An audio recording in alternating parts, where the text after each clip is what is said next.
All right, so this lesson is from 8.2 in your textbook, and we're talking about solving systems of equations algebraically.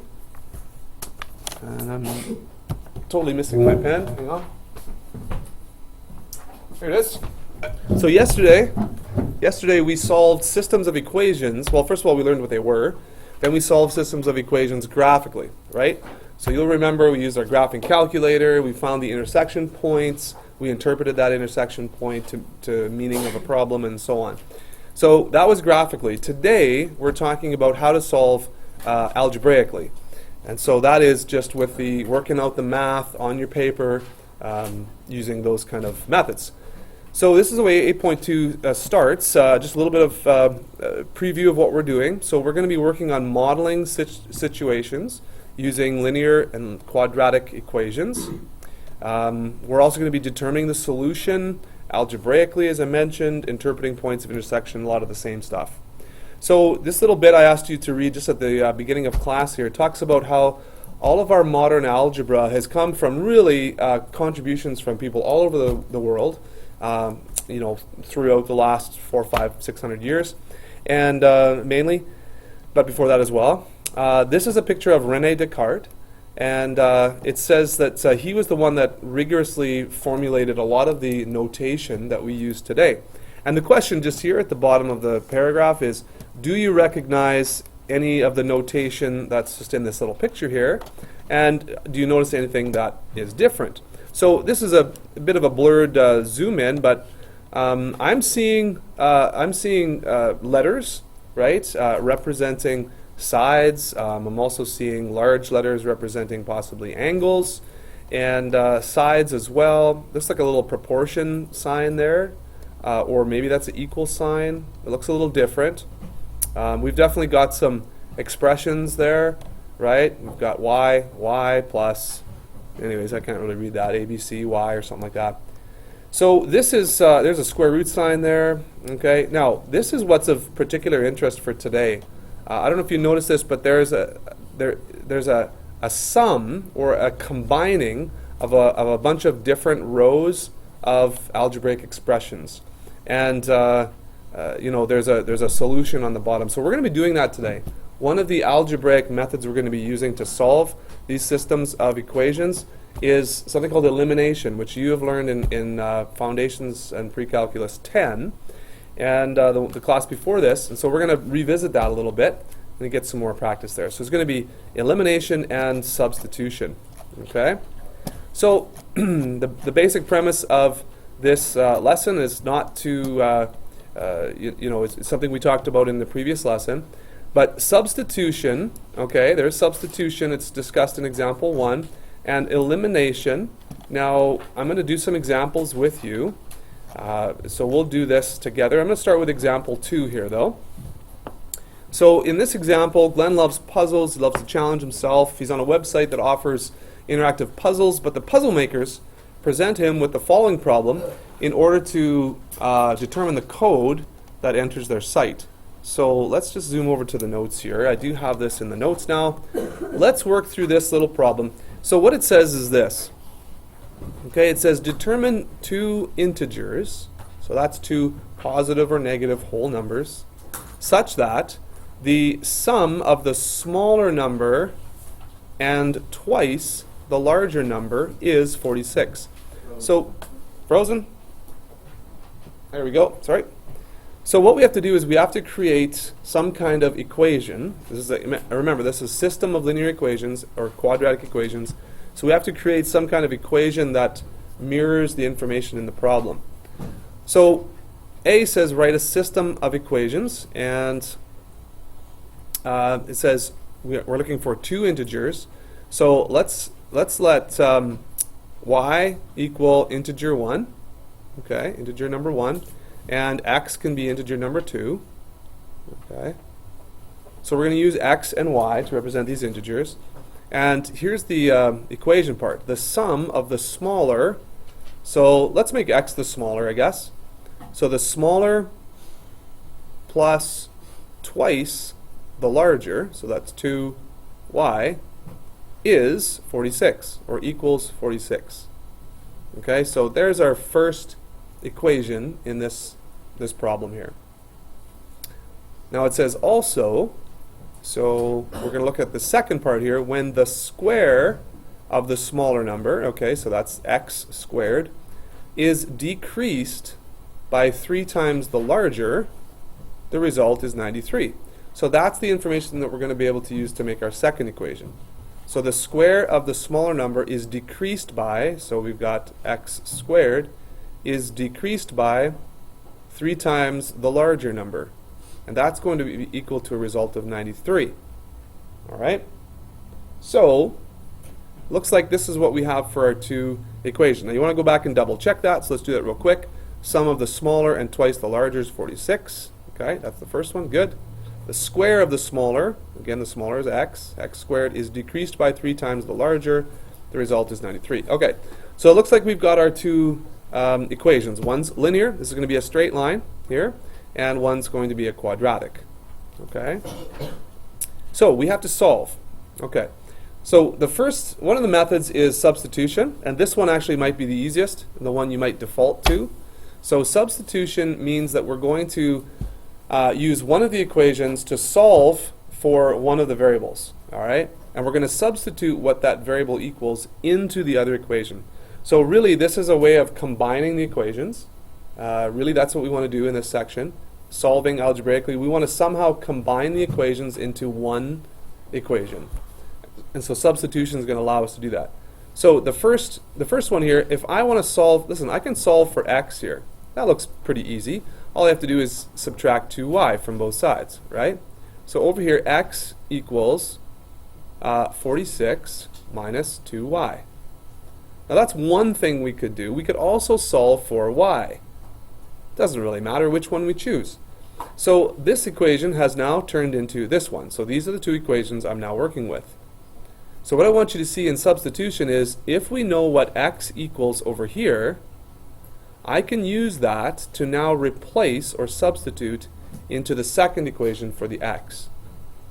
And what that's going to allow us to do is to have one equation with one unknown variable. So that's what we want. We want one equation with one variable. Okay? That's what we want to get to. So let's see if we can make that happen here. So x is now 46 minus 2y. That's going to be squared. That's okay. That's no problem. We can do that. And we fill in the rest of the equation. So now we've combined the two by substitution. Okay. So what we need to do now is solve for y, however we can. So we're going to have to expand this out, gather like terms, and so on. So let's do that. Okay, it's going to take a little bit of time here because this is going to be, right, 46 minus 2y times 46 minus 2y. So that's really what we're doing. So let's do a FOIL method, expand that out, and gather like terms. Okay, so this looks like it might be pretty tough to solve by factoring. We might be able to take a 4 out of here, but it looks like 187, looks like that might not be divisible by 4. So what could we do? We could use the quadratic formula. Wait, quickly, yeah. So we use the quadratic formula, and so let's try that. So y is really our variable here. So y equals negative b, so that's actually a positive 187, plus or minus square root of b squared minus 4 times a times c, okay, all over 2a. Oops, I'm running out of room here. So these questions are getting a little lengthy, right? Don't be afraid of that. Just got to make sure you focus through the whole question and try and do pieces at a time. So you'll have to get your calculator out, and we're going to evaluate this next. So if you complete your quadratic formula, plug in all this stuff in, showing your work each step. It's going to take a little bit of time, but you'll get two possible solutions here. Now, if you go back to the question, right, it said, so when we're solving this, it's looking for two integers, right? two integers. So right away, if you get your two possible solutions algebraically, you get two solutions for solving this particular equation, but you have to make sure you go back and double check to make sure they line up. So this is not an integer. Anything with a decimal is not an integer. So it looks like 17 might be our winner here. And that looks like it's going to be the what? Well, it's the y. So that looks like it's the larger number. So two integers. Y we said was integer 1, the larger number. So what we can do is we can solve for x, and you'll see that in most cases, if you substitute, you'll have what x equals right here. So if we go back, x is going to equal 46 minus 2 times 17, and that's 46 minus 34, which is then going to be what? Looks like 12. X equals 12. So it looks like we have the larger number, y, equals 17, and the smaller number is 12. And that, I believe that's the correct answer there. It says enter the smaller number followed by the larger number, and that's the access code. Okay, so the code looks like it should be 1217, and that is the correct answer. So 1217 is the code. So that's substitution, okay, and that's probably that. I mean, that's maybe a little bit of a tougher question to start with, but I did skip some of the early questions that would have been a little bit easier. So if you understand that, that's great. That would be one of the more challenging substitution questions for you. Elimination, okay, we could have done elimination here as well, which I will do that right now. We'll do the same question, and I'll show you that elimination works as well. So let me try and copy this. So let's do the same question. We've got a little bit of space left here. Same question using elimination. So if you recall, elimination is when we actually combine the two equations in such a way that we eliminate one of the variables. Okay? So it doesn't look like I can just simply add these equations and eliminate x, because those are unlike terms and they don't go, they can't combine into one term. I can't eliminate that. But if you look at the y's here, I can actually eliminate the y terms. But what you need, and this is what you might remember, is you need the same number, the same coefficient with the opposite sign in front. So we can multiply each equation by a number, as long as we multiply both sides. So the multiple between 2 and 3, the common multiple is 6. So if I multiply this one by 3, that's going to make this term a plus 6y. See that? And if I multiply this one by 2, that's going to make this middle term here, a negative 6y. So this one becomes, well, you got to multiply every term, don't forget. So 3x plus 6y equals 3 times 46 is 120, 138. Is that correct? Someone check that for me. And then under here we have 2x squared minus 6y equals 186. Okay. So this one's probably going to take you a fewer steps.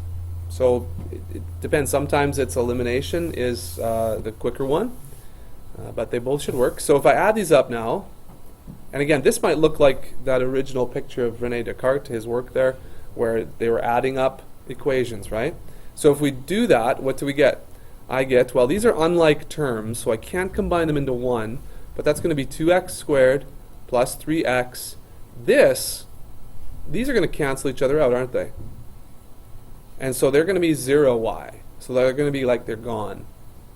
And 138 plus 186 is 324? Yeah. Thank you. 324.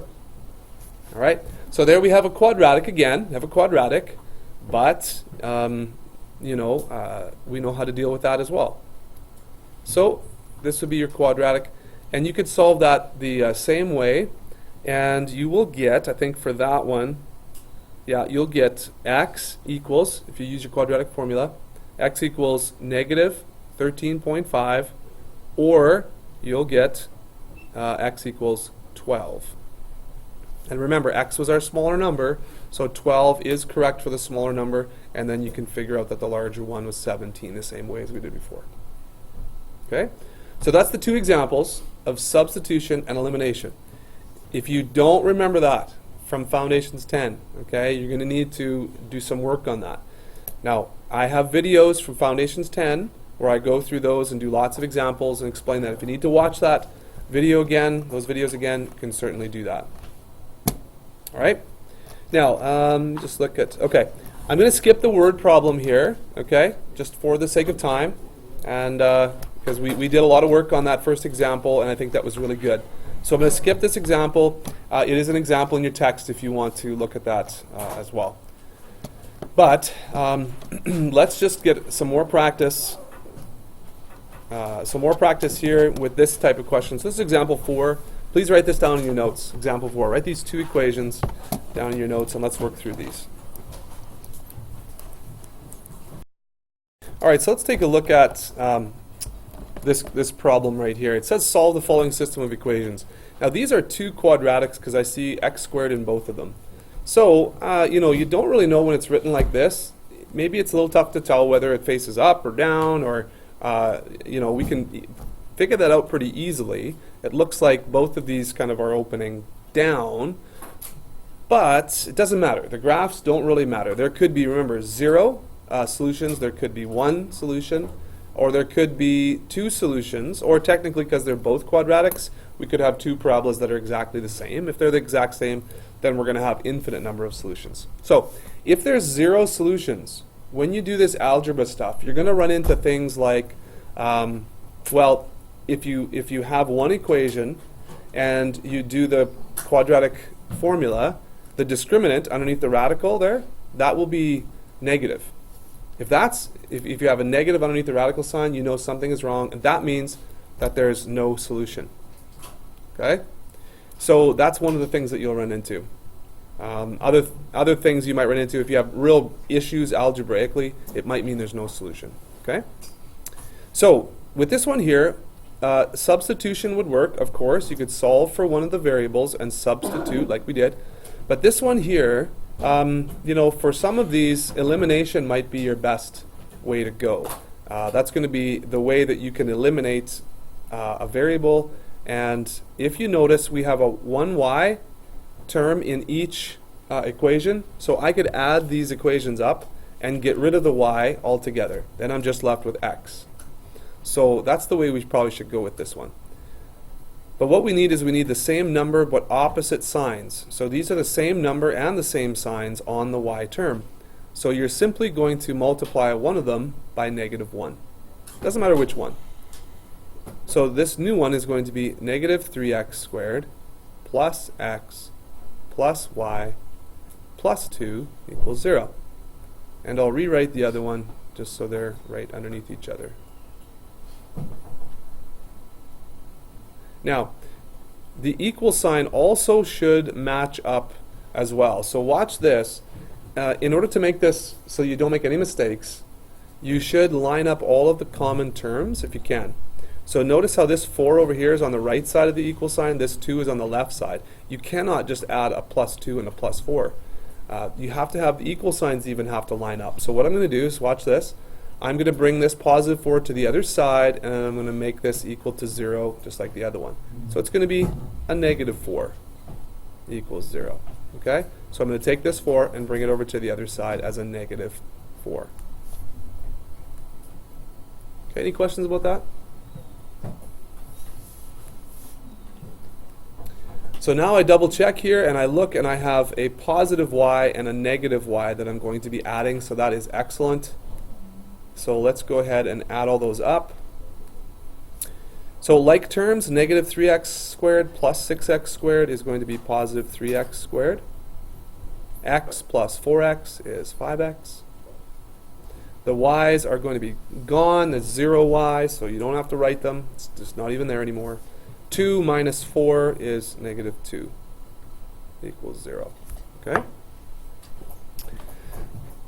So here we have a quadratic. If you can factor it and not use the quadratic formula, it might be quicker. So, I don't know, can we do that here? Well, you can try it. You can always try it, no problem. 3x squared is going to be split up as 3x and x. 2 is just going to be 2 and 1. So is there a way we can do this? It looks like it. If I put a 2 there and a 1 there, this is going to be 6, and this is going to be 1. And that combination could get us a 5, right? So if this is a positive 2, making that a positive 6x over here, and a negative 1, that's minus 1x, that's going to get us 5, and those are going to multiply to negative 2. So factoring this should be fairly easy for you now at this point, and that's going to be probably the quickest way to get the x here. Now, if you have to write this out, 3x minus 1 equals 0, and x plus 2 equals 0, that's how you solve. Okay? X equals negative 1/3, and x equals negative 2. Positive, thank you. Positive 1/3 and negative 2. All right. And so you have to check back and see, hey, would both of these x's actually work? What would be the y values? So yeah, you could check both of these answers to see if they're going to work. So if x was 1/3, then you can plug your 1/3 into one of the equations, doesn't matter which one, and then solve for y. So let's do that. I'm going to plug positive 1/3 into the second one. And let's see what we get.